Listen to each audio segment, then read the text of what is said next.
everybody. This is the show called Box Seats, where we talk about sports with comedians.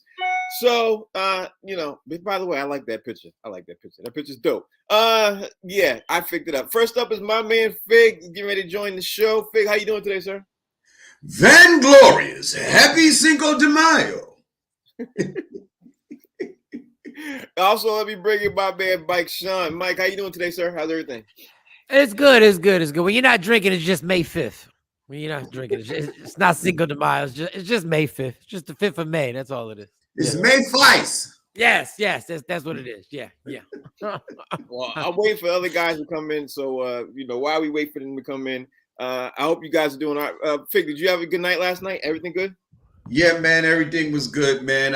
Watching the games and stuff like that, man. I'm enjoying it, man. This is incredible. Yeah. How about you, Mike? You enjoying? Yeah, I'm good.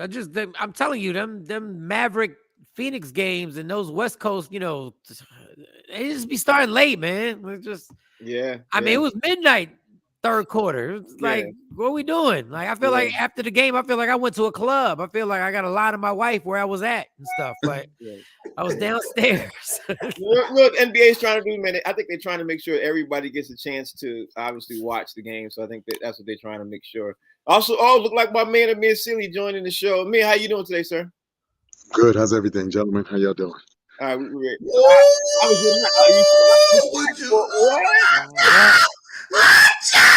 What in the hell? See, shot was attack, bro. All right, I hear you, man. That's what I'm talking about. Man, listen. If you don't, man. Mike, listen to me, man. I it's part of the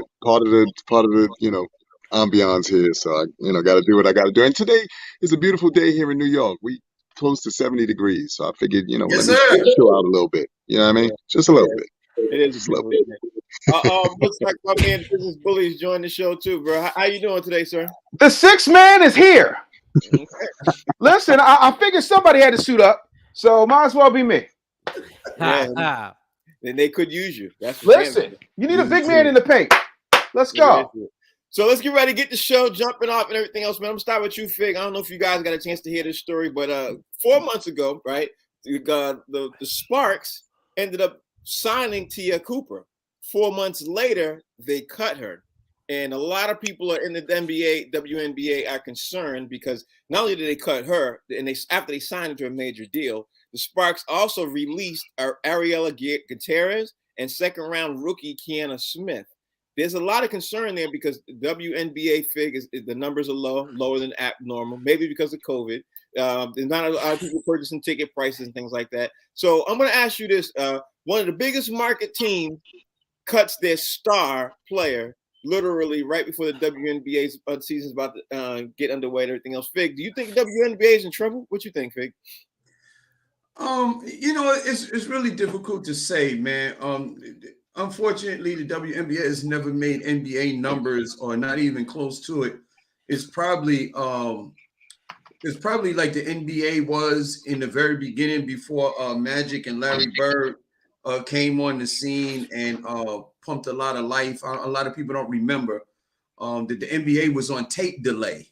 Never even showed the games live. That's how unimportant they were. And unfortunately, the WNBA is probably going through some of the same stuff. I think what keeps them afloat is the NBA subsidize some of their games. So I don't know what this is, but it's not a good look when what you call a storybook franchise starts to cut their own stars. It's one of the biggest ones in the WNBA. Yeah, I think it's the biggest market in the WNBA is the one in LA because they definitely get all the stars that come out and everything else. Mike, what's your take on this, man?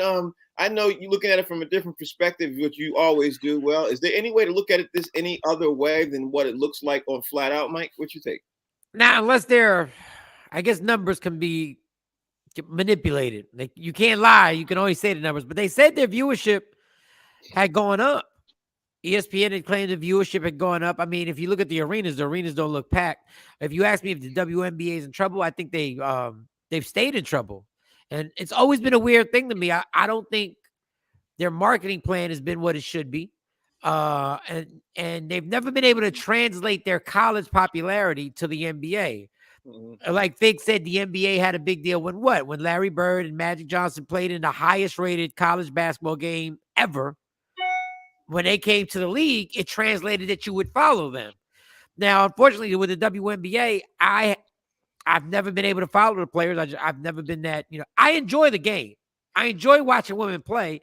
I've just never been, I don't know. They've never pulled me in. They've never pulled me in. I don't know if that's going to change.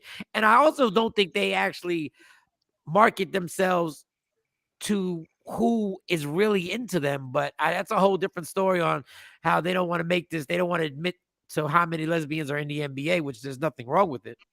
Right. But they don't want to market to that. They don't want to openly market to their market. Right. But Amir, I'm gonna throw this out to you. It's not like they don't have stars now. They've had stars years ago. Now they got some great new stars. Now they got this young chick. Everybody, I can't think of her name off the top of my head, but everybody's comparing her to Steph Curry. Listen, stars is not the problem with them. I think Mike hit the nail on the head. I think their head of marketing, whoever's in charge of their marketing and has been in charge of their marketing and everything else, I think that person needs to definitely get under the microscope. But let's back to the original question. WNBA in trouble when they cut after they signed 4 months later after they signed their star player. What you think, Amir? What's your take? This is a tough one, man. I think to some degree, maybe there's something that we aren't necessarily aware of, where her in particular, and the organization is concerned. The interesting thing about Tia Cooper, if my memory serves correctly, she's also very popular on social media, right? If I'm not mistaken. So maybe there's some concerns there about, some other outside extracurricular activities that they don't feel are in alignment with, their organization. It's funny how these organizations have these set of rules that apply to the players but don't apply to the organization. So then, for instance, like you said, you get a player like her who's cut, but then you look at the organization, like the organization's in shambles. I don't understand, who's judging who. But, I think the biggest thing to what Mike said is absolutely correct. I just don't think that the WNBA is marketed properly. And I also think for some reason, it just doesn't seem to translate the same way the NBA does for the public at large. And that's something that they really have to work on. Right. I gotta say, Bully, I think honestly that they have enough fans to be able to sustain themselves. I don't think the fans is the problem. Maybe it's the time, maybe it's the way they're pitching it. But I think Mike hit the net and Fig too, and me. It's marketing. I think it's all about marketing. But Bully, are we looking at it from something different? Is it something that we're overlooking? And is the WNBA in trouble? What's your thought? Yeah, it's two things. The WNBA has been in trouble, just like the Dukes of Hazzard were in trouble every single week, right? The WNBA is set up for these owners to have a very nice tax write-off. That's why since my freshman year in college, the WNBA has been under a $10 million loss every single year over year. When it comes to Tia and her whole situation, she's got 1.5 million followers on Instagram, right? One of my firms submitted, a marketing proposal to the WNBA, and they said no because they didn't want to spend the money, right? So at the end of the day, they like suffering and they like saving as much money as humanly possible. This is not about getting butts in seats. This is simply a tax write-off for these owners. They don't want to make it work. They are better off counting those losses because if you can write off 10 million, why not? Who gets to write it off, Bully? Is the WNBA the NBA gets to write it off since they bring it in? No, the particular owners of the team get to write it off. Depending on how the commission is set up, because I'm not 100% sure on how it is now. The commission also gets to write it off. The venues get to write off that loss. Like everybody's got their hands in it. So it's a money play for everybody. It's a dumping ground to say, listen, we're losing money. They don't want that thing to succeed. Maybe the WNBA needs their own WNBA commissioner instead of having to fall under the NBA. And maybe they need to get their own branch out and just start on that. Maybe that's what they need to do. I don't know. But I do know marketing, it starts with marketing if they want to make it succeed. But, real quick, I know a league's in trouble when one of your biggest players is a prisoner of war and it's not the topic of discussion on sports channels. Period. Yeah. You know what's unfortunate, Frank? They do very well overseas. Yes. Yeah. A lot of these young ladies go and they play overseas, and for some reason, the female basketball does very well overseas as opposed to here in the United States. I don't know what it is about our country where women's basketball or women's sports is not that big, but maybe it has something to do with the mentality or the culture of our country. Or wanna exactly sell what beer. Billy said, where they're not trying to market it, because you can't tell me there's more basketball fans, women basketball fans overseas than there are here. That doesn't make sense to me. No. And real quick, there are bench players making $10 million a year in the NBA. I know this is not apples and apples, but the average WNBA salary is $120,000. Yeah. So there's a big discrepancy on what money's getting put out there for these athletes. Absolutely. But I'll say that there's a lot of problems with the WNBA, and I think Billy's right. If they want to fix it, they can fix it. You know what I mean? It's just out there. So, all right. So let's jump into talking a little bit about the NBA with Magic. My man Magic Johnson. I don't know if you guys heard it this morning, but Magic Johnson has dropped in a minority bid to become one of the owners, one of the minority owners of the Denver Broncos. I'm gonna throw this out there to you, Fig, and ask you a question and say, when you have a particular person like Magic Johnson or Alex Rodriguez or LeBron James, people like that who are in one sport and then they want to become a minority owner in another particular sport and they have a huge name. Do you think that's good or bad for that particular sport? Like Magic Johnson becoming an owner of the Dodgers and now the Broncos. You know what I mean? Does that make sense? Does that translate to you as a good thing for him, for the team, for the brand? What's your thoughts, Fig? You know, it makes you sort of have a side eye look at the NBA, because you can't tell me that these players wouldn't love to have ownership or minority ownership in an NBA franchise since they were NBA superstars.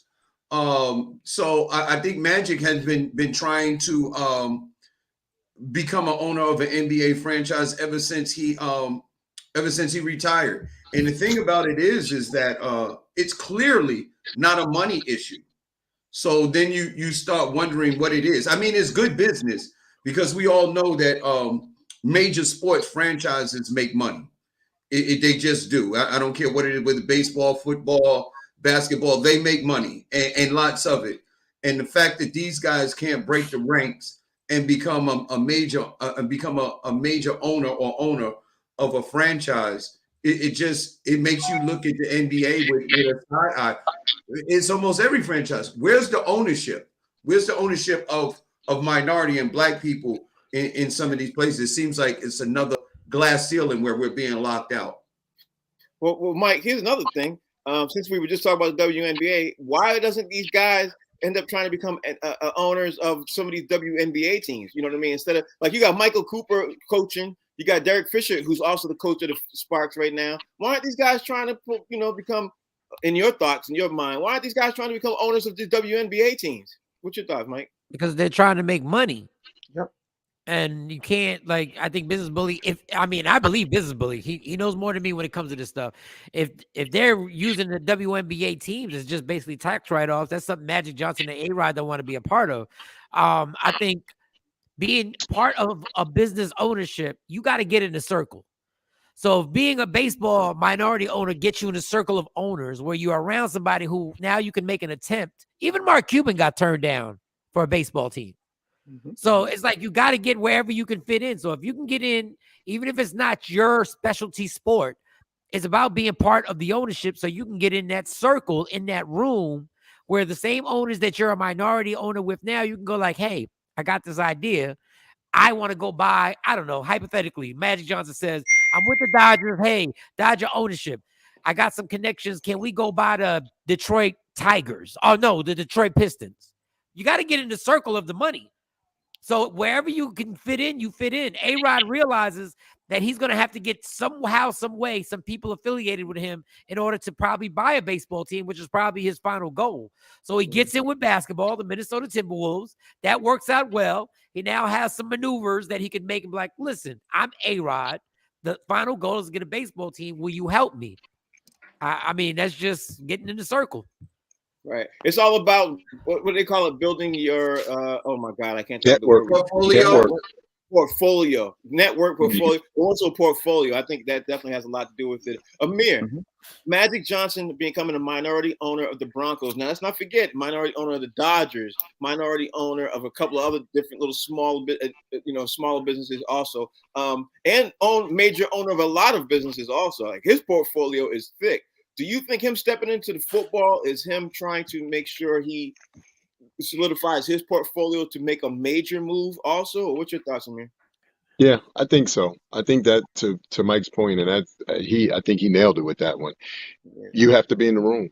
I don't know if you guys have seen the podcast with A-Rod and Floyd Mayweather. I forget the other gentleman's whose podcast it is, but A-Rod said that. He said, you got to be in the room, and the tough part about being in the room is obviously there's no one else in the room who looks like you. So these guys are trying to do their smaller parts to ensure that their faces are in the room so that when they do make a major play, whatever that play may be, whether it's, like you said, A-Rod buying a baseball team or Magic Johnson eventually owning a basketball team, there is enough camaraderie and enough of the, oh, okay, I know these guys, I understand how they think and what they say. And, money talks money. Let's be clear. Magic Johnson and A-Rod are talking the money game now, which is, obviously the long haul versus, what most people do, which is I'm happy here right now and I'm okay. Business Bully, I'm sure, is going to allude to this even more so because he talks money. When you talk money with other people who talk money, that's a whole different language. So I think that Magic Johnson is talking money now. He wants to make sure long term there'll be, opportunities for him and other people because, once you can get a few people of color in there and other people, start to feel comfortable, they'll be able to bring other people in. And I think that that's major. And at the end of the day, Bully, it doesn't matter how big of a star you are. That doesn't translate into your being a portfolio. Like Magic, I think these guys hit the nail on the head. Like they're trying to build up their portfolio any way they can. What's your thoughts on this, Bully? Magic is the most expansive, hear what I said, expansive black business owner I have ever met in my life. The man understands exactly what to do with marketing. He understands what he knows, and he understands where his weaknesses are, and that's why he hires certain people to do things, right? A-Rod is following the Magic Johnson blueprint, and when you look at this whole situation, yes, it's a long-term play, right? When you see A-Rod and Magic making certain moves, they're doing it, then you don't even realize. Do you have any idea how many things, just as an aside, A-Rod owns?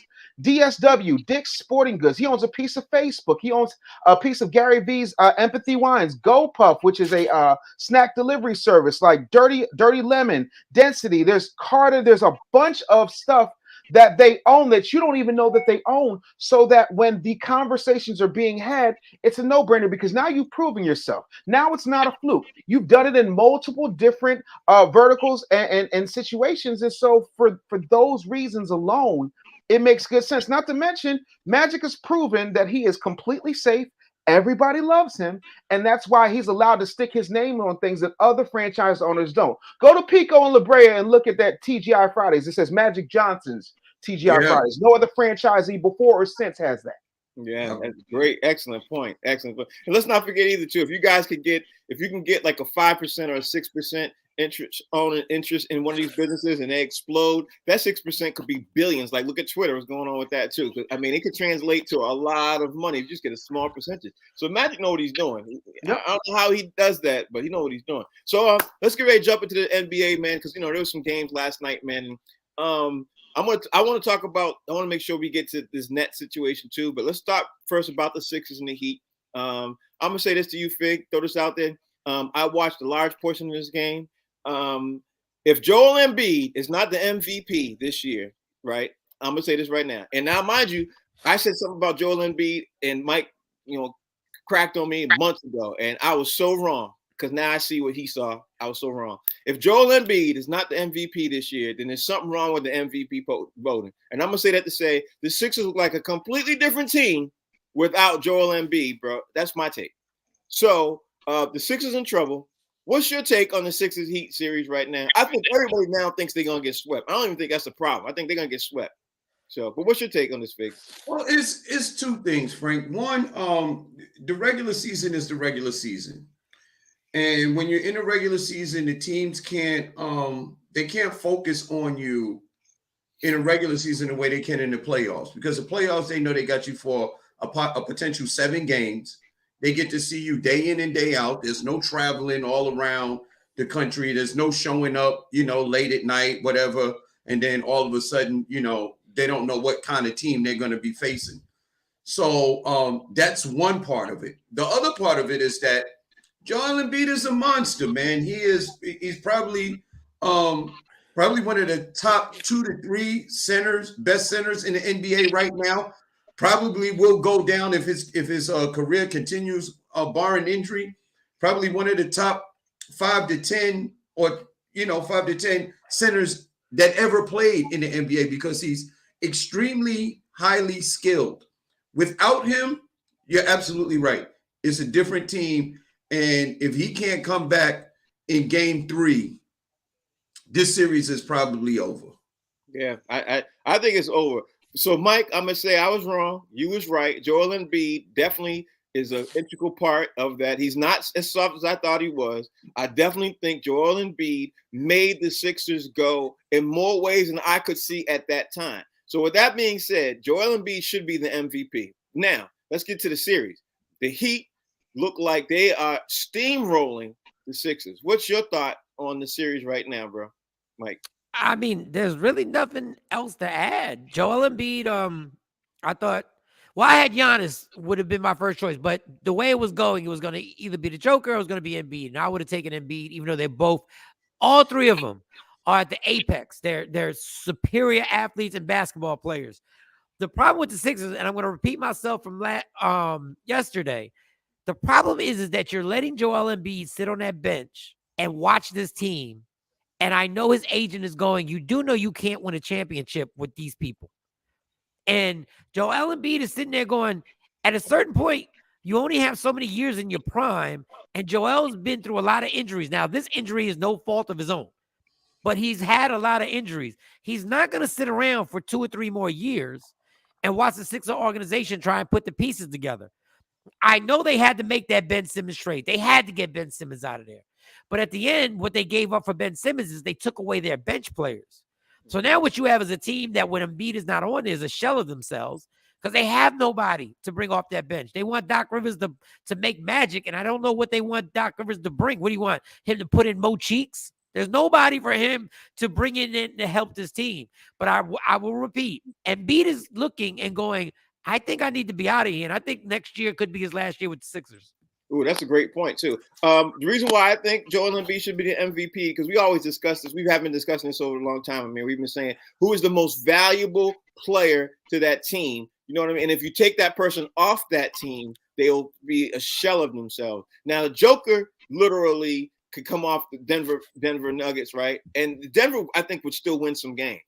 You know what I mean? And you could also look at, let's see, you got the Joker. You could look Giannis. You know, now if everybody's healthy on the Bucks, you could take still Giannis out, and the Bucks will still win some games. But with the Sixers, you take Joel Embiid in there, I don't think they stand a chance, bro. I don't think it's the same team. You know. So that's why I'm considering Joel Embiid, because I always said most valuable player. In your opinion, what's your thought of MVP, Sixers, and the Sixers in the Heat series right now? What's your take from here? You know, I think you're absolutely right. You know, the interesting thing is, you know, for all 3 of those players, fortunately, unfortunately, the supporting cast obviously also plays a big role.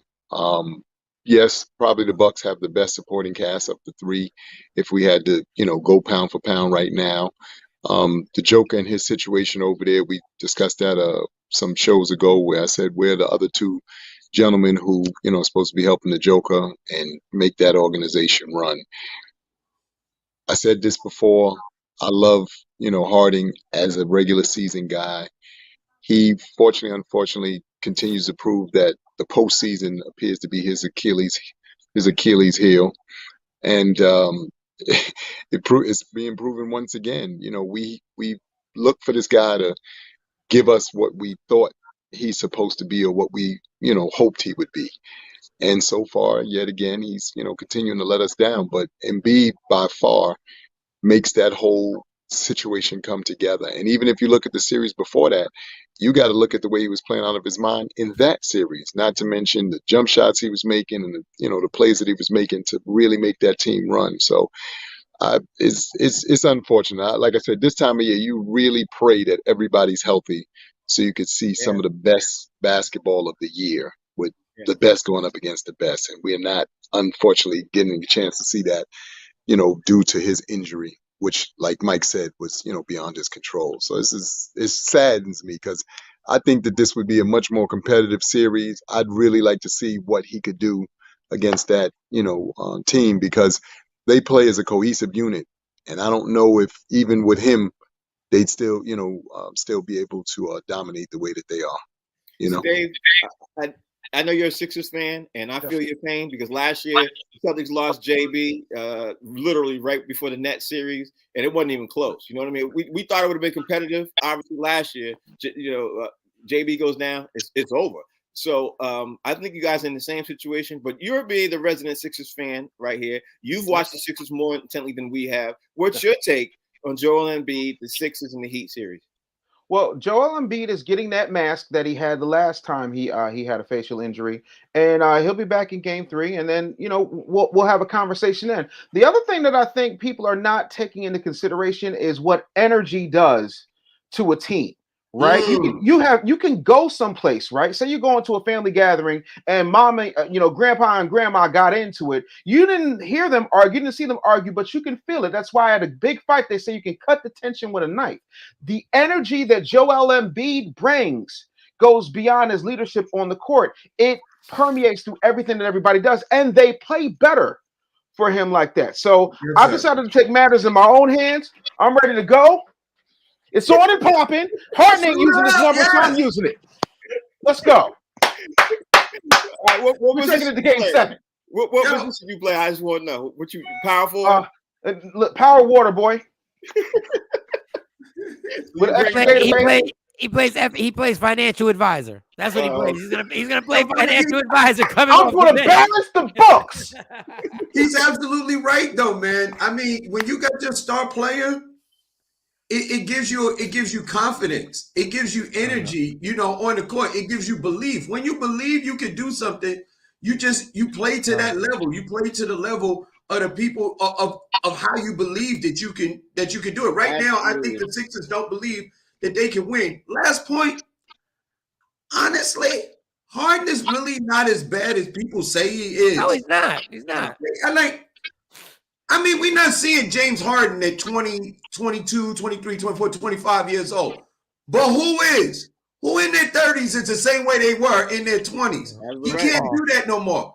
But you tell me, you give me a point guard that can give me 20 and 10 consistently every night, I'm going to take that. Am I going to pay him max money? No way.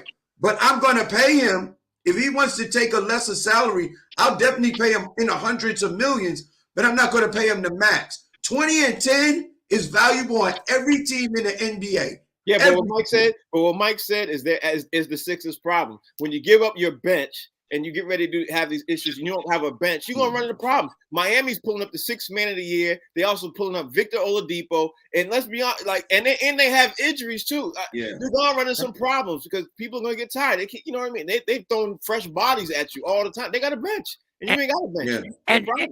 And Fig is right that his numbers aren't horrible. The problem I have with Harding is if you watch Chris Paul at 37, when it's time to step up and take the shots, he takes them.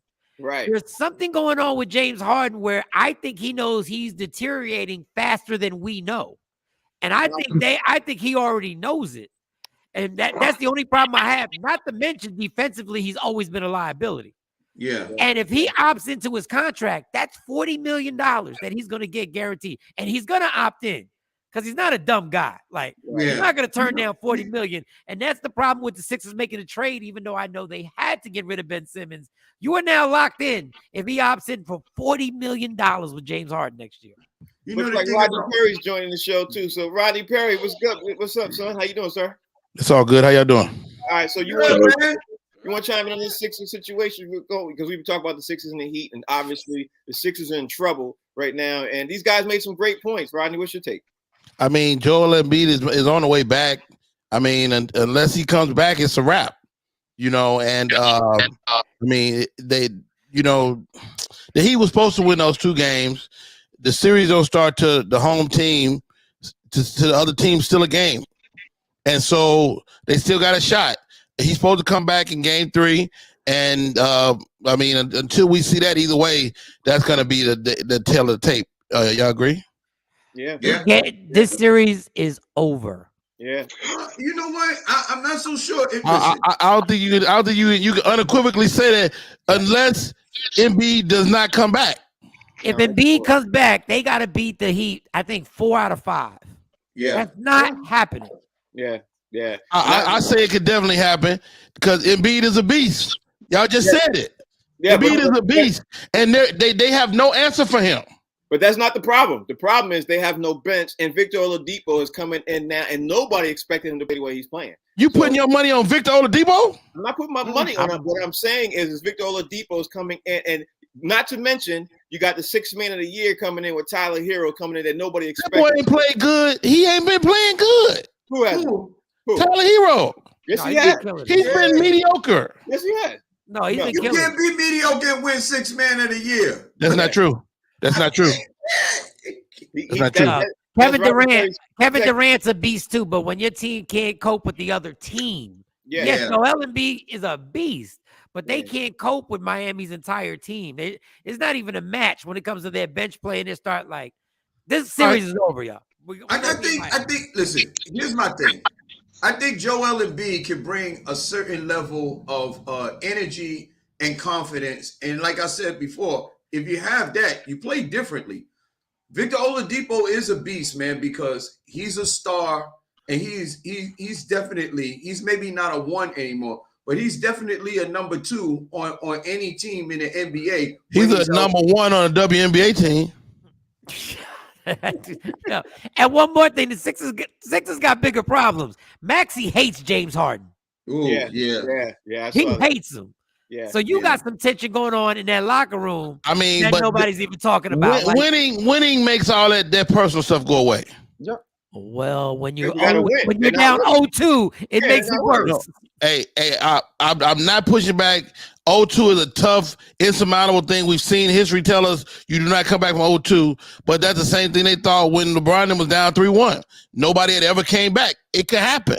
And you got a guy coming off injury, and he come back and energize the team. I just think they got a chance. Yeah, but LeBron's team and this team is 2 completely different teams. You can't even compare the 2 teams. You know I just did. No, you can't. That's why I'm telling you. You can't. I did. That makes no sense. I did.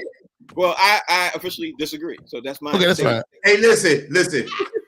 Frank, you're absolutely right. The Sixers are not the Cavaliers, but guess what? Miami ain't the Golden State Warriors either. Well. The Sixers ain't the Wizards the last time they made the playoffs. I took it too far. Let's jump into the next story, man. And honestly, I don't find this series entertaining at all. I'm gonna say that up top. I just don't. We got to talk about the Dallas Mavericks. Obviously, they're balling out. Well, actually, they're losing really. Even though Luka's playing out his mind, the Suns look like they're going straight to the finals regardless. It looks like they're gonna be in the Western. Looks like they're gonna definitely be in the Western Conference Finals regardless. Phoenix is doing their thing. Comedian Fig, what's your take on the Phoenix Dallas Mavericks series? And what's your take about Luka? Because I don't think the Dallas Mavericks going to ever make it to the finals until they get 2 more. I'm not even going to say 1 more. They need 2 more stars in their team, and they need Luka to pass the ball more. Because if that dude, this dude drives me nuts the way as much as he dribbles out the clock. I don't like watching him play like that.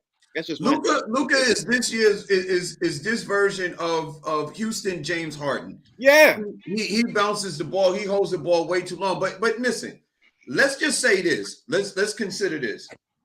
The Dallas Mavericks have a lot of good players that are injured on the bench, like some shooters. You know what I mean? So they're not even at full strength. Do they need another player? Do they need somebody to go along with Luka? Absolutely. But they still got some guys on the bench that could give a little more than the players that are actually there. Chris Paul, they just let him do whatever it is that he wants to do. Nobody is playing like really, really, really hardcore defense on him. When the Phoenix Suns meet somebody that's going to beat them up and push them around, a la the Boston Celtics, a la Milwaukee, a la Miami, when you got some dogs that are going to put a pound of flesh or take a pound of flesh out of you, you don't look so good. These guys are running around like, like they playing schoolyard ball, and ain't nobody trying to get in their way or stop them. I don't see what look. They do look good because they playing against a team that's not as good. Mike Sean, what's your take on this series? And do you think Luka is the guy, and do they need more help? Or what's your take on looking at Dallas? Mike, what's your take? Be very happy Luka don't have another player on his team. Be very happy because he's unstoppable. Don't let him get another star. He don't need 2 stars. Defensively, them guys have a philosophy. They do have injuries. Now, we'll say this about Phoenix. Oh, Phoenix is a squad. Like they were the best team in the NBA during the regular season. I mean, what they did last night, if you watch the game, with 8 minutes to go, I think it was a 6-point lead that they had. Yeah. Devin Booker and Chris Paul, in a matter of minutes, turned that thing into a 27-point lead. And I was like, how did they do that? Like, Devin Booker literally came down and hit 3 straight 3-pointers. I mean, they got big men. They got guys coming off the bench. They got starters. They got a great head coach. Like, Phoenix is a problem. And I'm just, Dallas just don't have enough guns to play with them. But be happy Luka ain't got no help. Yeah. Be very happy he doesn't have one guy that can score 20 points that's playing with him. Because at the end of the day, there's really nothing you can do. I think you're right, but he still dribbles out. Listen, the kid is phenomenal. I'm not stopped. I think he's phenomenal. I just think he dribbles too much. And you're right, Mike. If he had another play, maybe he wouldn't dribble so much. Maybe he would pass the ball. Maybe he's holding the ball so much because he knows he doesn't have another guy. He didn't have it. Huh? He should have the ball. They got another point guard over there that was playing out of his mind when he was injured. They got some ball players. Look, I don't like the way they coaching it. They just let this kid hold the ball way too much. I think he is the point guard. He's the point guard. He is the hybrid LeBron. No, they got. Yeah, but Jalen Brunson, if you watch the Mavericks, Jalen Brunson wasn't controlling the ball all season. That's why Jalen Brunson is going to be a Knick next year. Big. Oh, yeah, I'll take him. Let me tell you this. Jalen Brunson is a ball player. You understand what I'm saying? Luka's playing out of position. If you let Jalen Brunson be the point and you let Luka do some other stuff, move around, he wouldn't have to work as hard to get his shots off. I don't like this coaching. I don't like the way. That's why the coach left. Because that's all Luka does. That's why the coach, he's like, look, I can't do this. Y'all ain't going to let me run the team. Let Amir take his turn. Amir, what's your thought? Sorry. I think, everybody's making some valid points. I think that, it's all going to boil down to, obviously, yes, he does need some help. There's no 2 ways about that. Mm-hmm. The Dallas Mavericks are like, so many other teams. If you only have one superstar, a lot of teams can prepare for that. When you have multiple, then your game plan has to switch up a little bit. And there's the possibility of, just like I mentioned with the Suns, anybody on the Suns team can pick up the baton and sort of run with it to some degree. Now, obviously, the key guy is Devin Booker, but CP3, the other left-handed kid, Aiden in the middle, like everybody's taking a turn contributing to what those guys are doing. And, to Mike's point, they're a team that everybody keeps forgetting they were in the finals last year. So now they even have finals, experience. So these guys know what to do and how to go about it. And then we do and don't give this part of the conversation enough credit. Monty Williams is doing a hell of a job coaching and has those gentlemen more than prepared night in and night out. We talk about all these other coaches and we give, props and accolades to this one and to that one. Monty Williams, for 2 years now, y'all, he's had his team more than prepared to go toe-to-toe with anybody during the regular season and then be prepared to do what they need to do in the postseason. That's huge. So, kudos to that whole organization and how they've been going about their business. I agree with that. Dave, what's your take? Did y'all see that fourth quarter? Yeah. Y'all saw this? Yeah, like, I mean, bro, like, maybe I need to get myself a Mavericks jersey too. Because it was a runaway freight train. I'm sorry. On top of that, like, am I going to be the guy to say, Frank, you're too nice? It's okay. The Mavericks are boring. And again, this 1 star at a time thing has bothered me with the Dallas Mavericks as bad as it's bothered me with my beloved 76ers. You need pieces. Yes, sir. You need support. And oh, wait for it. I know this is controversial in 2022, but you actually need a bench, a deep bench, especially when you start getting it, into the playoffs. Like, get a broom. Phoenix in 4. Get a broom. Get a broom. Rodney Perry, you agree? Disagree? What's your take? Dallas has no chance. That is hilarious. Now Dallas has no chance. They have no chance. I mean, you guys said that about the Sixers, but the Sixers have a chance. Dallas has no chance. They won't. They are not. They don't have. They should quit. They should. Well, what about your analogy with LeBron? LeBron and them did it, so does that. So Dallas can do it.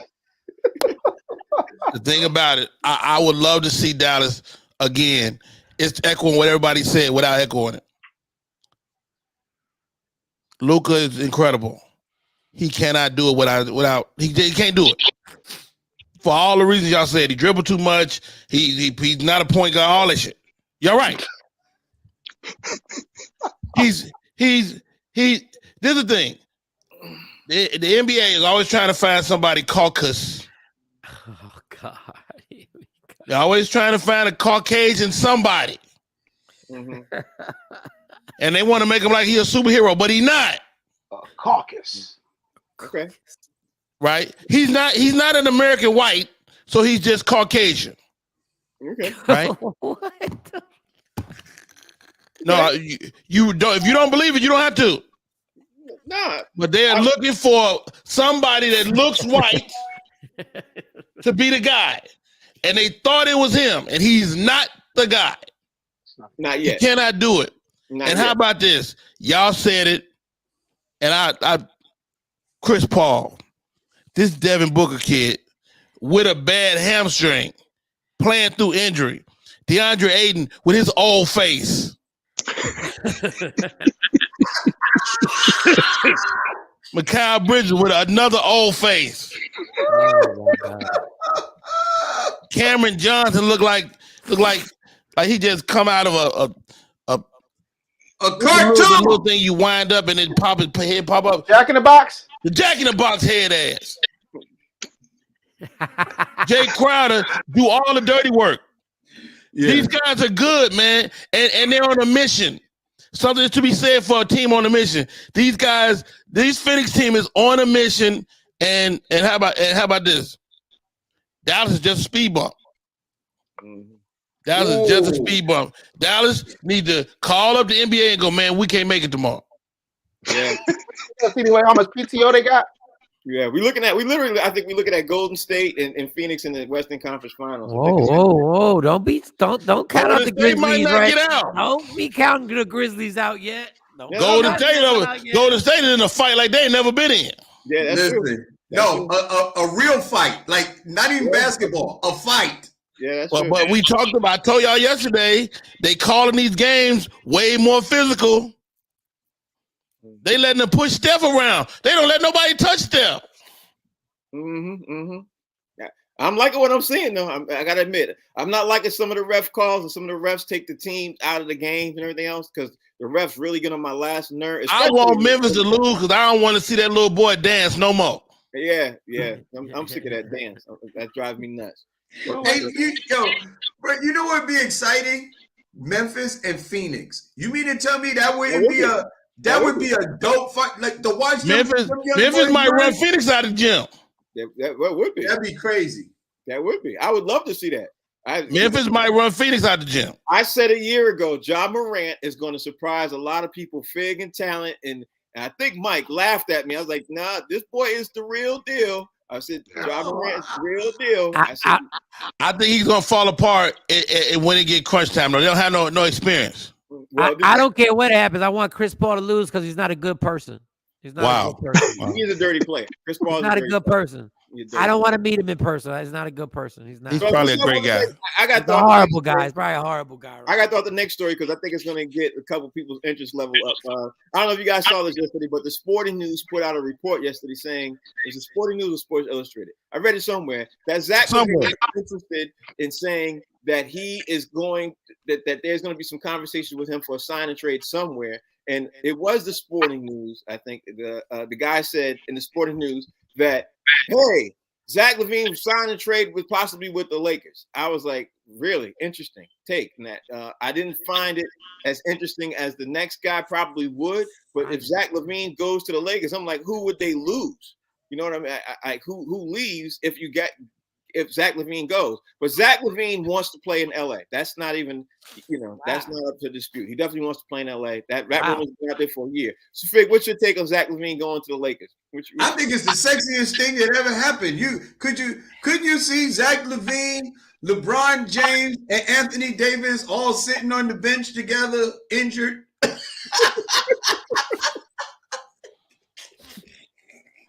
Wow. I tell you, if anybody gets hurt as much as Anthony Davis, it's got to be Zach LaVine. Boy, I can see him sitting on the bench talking about, oh, man, I had this injury right here and my arm hurt. And Anthony, they'd be like, yeah, but my foot. They'd be on the bench like two old people comparing prescriptions.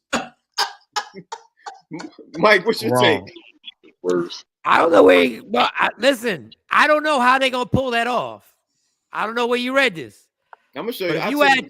If you add 24 points a game from Zach LaVine and a 3-point shot to Anthony Davis and LeBron, I promise the laughter will end.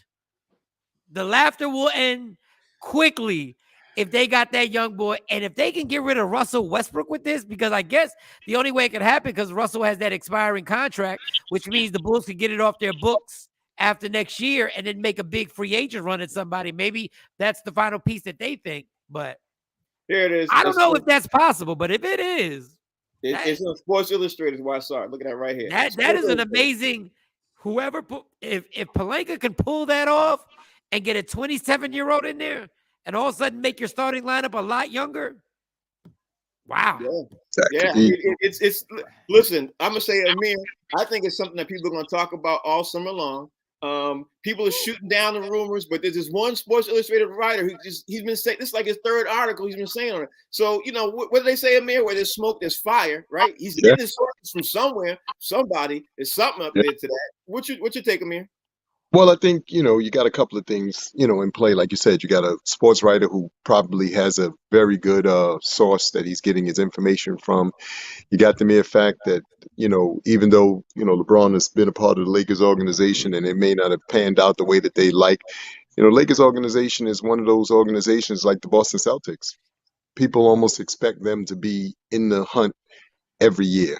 And the moment that doesn't happen, it kind of throws off the energy overall of the entire league. So if they can, pull that trade off via whatever, amazing mind they put together or, amazing package they put together, that would be interesting to Mike's point. Because to see those three, people together, that'd be something scary.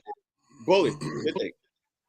I think whatever's going to put butts in seats are the most important thing. I understand that the fans want what the fans want, but it damn sure couldn't hurt the Lakers. And I have been a fan of Miss Russell Westbrook for as long as they have been on the team. But yeah, can we get rid of him? Her, it, they. I don't know what it's. Listen, I failed pronouns in 3rd grade, Frank, but Russell Westbrook is taking up a lot of space and not in a revolutionary way. I need him to take up space on Iyanla Vanzant's couch and off of the Lakers. And then aside from that, has anybody checked the oxygen level of the current roster of the Lakers to make sure that they're getting enough? COPD is rampant. It's something we need to talk about in the COVID era. Wow. Rodney, why are you wrong, Uncle Rodney? Yeah, Rodney, what's your take? What else? LaVine going to the Lakers? Yeah, what's your take?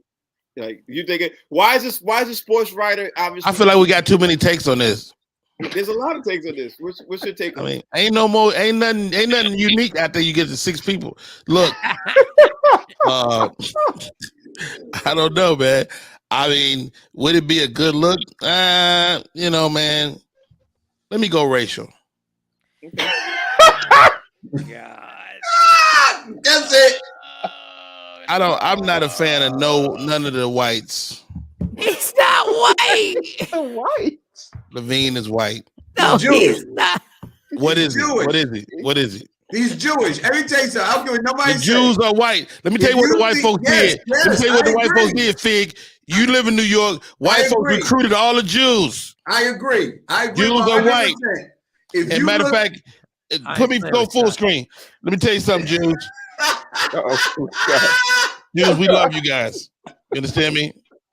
Matter of fact, now that you mentioned the Fig, we want all the Levines and the Skis and the Rabinowitzes, Rubenstein. Witzes, all of y'all. Matter of fact, LeBron want to play with all y'all. Yes. Yeah. I don't care what nobody say. If you look at a piece of paper and it signs Zach Levine, you're going to think that's a Jewish lawyer. I don't care what nobody say. That's a Jewish lawyer. Matter of fact, that's a Jewish lawyer named my Zach whole Levine. name is Zachary. It's Zachary Levine. Right, I was at his bar mitzvah. I want to get this last story in here because it's the NFL. I want to see if we got time, and it looks like we got a little bit of time to go in here. And I'm gonna jump in and drop this on you, Fig. Here it is. Ryan Tannehill said, "It's not my job to mentor Malik Willis, but it's a great thing if he learns from me." And after he said that, it caused a lot of problems, and obviously the Titans, they're having a lot of problems. Now, here's another thing that came out. Now people are throwing out on the wall, well, you know what? We should trade Ryan Tannehill for Jimmy G. That's what we want to do. Titans radio have been talking about it for the last 24 hours, ever since this quote came up. What do you think about this Ryan Tannehill statement about Malik Willis? Talk about being a mentor or not. Like, is that a good look for him, or he's protecting his job? What's your take, man? You're the head QB of the organization, Fig. It's horrible, man. I mean, the very nature of sports is veterans always take a young guy under their wing and they teach him the ropes. That's why you got veterans on your team, so they can teach them ropes. Veterans can't play like young people no more, so veterans are there to put a little, to undergird the young people and bring them along and teach them the ropes. That's why you got veterans. Tannehill ain't been nothing. Ain't nobody talk about Tannehill. When we talk about the top 10, 15, 20 quarterbacks in the NFL, nobody talks about Tannehill. So if you ain't going to teach the young kid how to come along and be a star, why do we need you, Ryan Tannehill? Tanner? That's what we call him, Tanner. Because every time a little kid, we go and tell the principal something that happened in the classroom or school, his name was probably Tanner. So get rid of Tanner and bring in Jimmy G, because we Mike, love Jimmy G. My title on this team is quarterback, not coach. Right. That's the coach's job to coach him up. Mm-hmm. Let me tell you something. Brett Favre didn't coach up Aaron Rodgers. Aaron Rodgers ain't coaching up what's his name that's behind him right now. If I choose to, that's cool. How about this? We writers on Saturday Night Live, and I'm the head writer, and they bring a new writer in.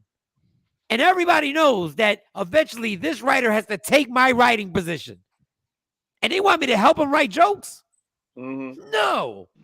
This is about survival. There's only one quarterback on the team. It'd be one thing if we were linebackers and there's a few linebackers. There's one quarterback, and I'm supposed to prep him to take my job? Oh, no. Now, if I decide to, that's cool. But you're not going to force me into that. That ain't on my tax returns, coach.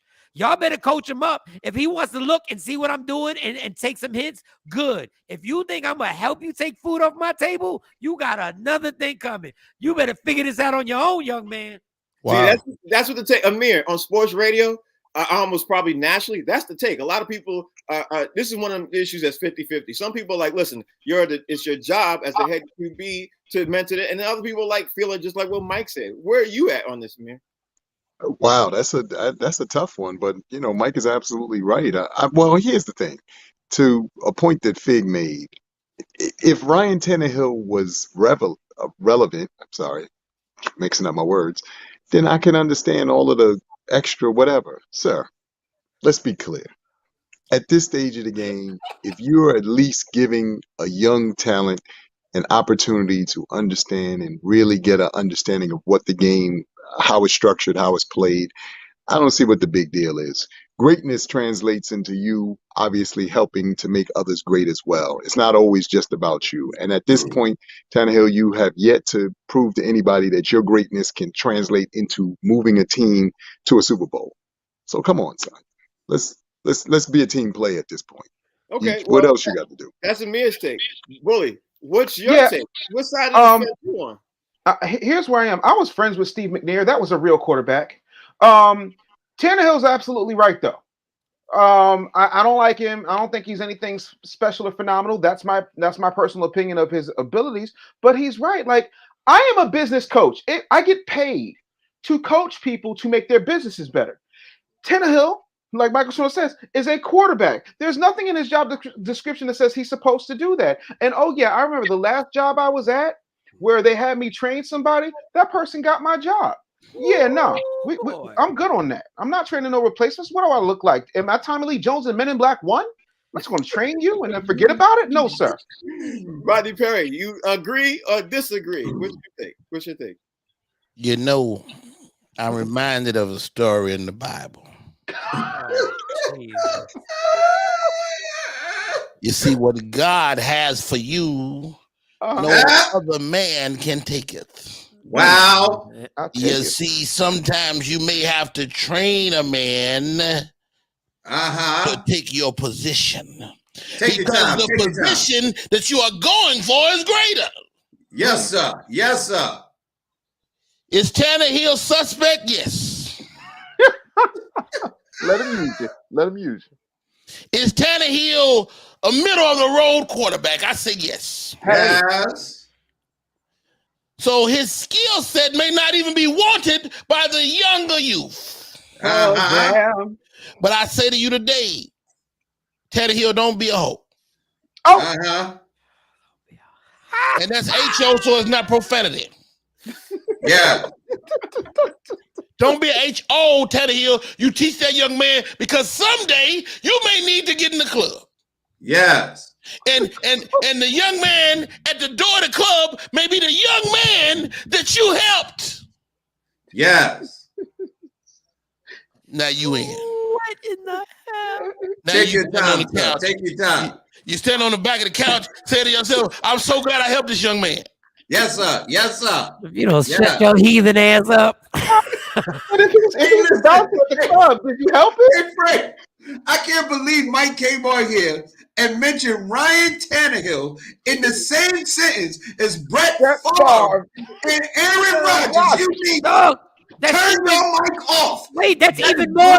Wait, that's even more reason that proves my. Wait, that even proves my point more. Brett Favre and Aaron Rodgers have nothing to worry about. Is this show over or not? Goodness gracious. Are we finished or is we done? Not yet. Aaron Rodgers and Brett Favre are Hall of Famers, and they were still like, I'm not training you. If Randy Tannehill got something to worry about, I'm damn sure ain't trading you if I think I got something to worry about in my position.